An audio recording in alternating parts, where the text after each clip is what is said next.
Once you've created a Google Doc, you'll want to be able to do some formatting as well.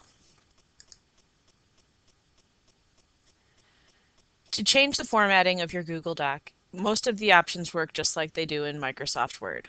If I have text that's already typed and want to make changes, first I need to highlight it. Then most of the buttons up here at the top should be familiar with you. You can change the font, but if you notice, there's a very limited number of fonts available. That's because Google Docs is a web-based application and not everyone has the same fonts on their computers.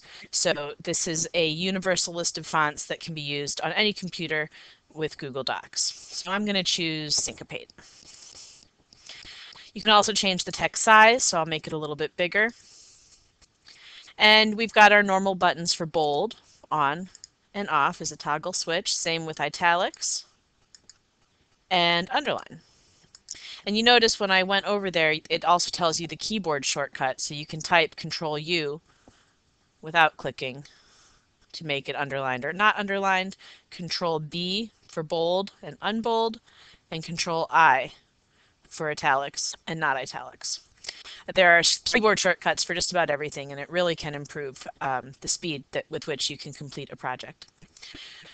Other things that you can do to format your Google Doc include changing the text color with this button, so you can make it any color you choose. I'm going to go with green. You can also, let's make it bold so we can see that a little better. You can also change the color of the background, and this would just be like using a highlighter.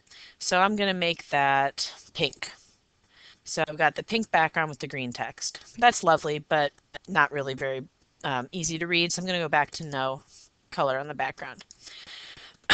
Other items that you have for formatting can be found in the formatting menu. You can select that, and you can see that you can do a strike through, which would cross out some of the words that you did, except that you need to highlight first. So format and strike through, or Alt-Shift-5 to do strike through. I can undo it right here, or Control-Z to get rid of that. Or I could click it again. So if I put the strike through in and then I wanted to get rid of it, I could go back to strike through and just select it again. You can also do superscript and subscript in here. Other formatting that you can do can be found over on the side. You can turn something into a numbered list, and then if you hit enter at the end, it'll add the next number to create your next item. You could also make it into a bulleted list instead. This will decrease your indent, and this will increase your indent. Since I was already all the way over, it wouldn't bring me back any further, but I can send it further over to the right or to the left with an easy click. You can have your text be left aligned, center aligned, right aligned, or justified. And you can also change your line spacing. So most of these items work just like the Microsoft Word that we all know and love.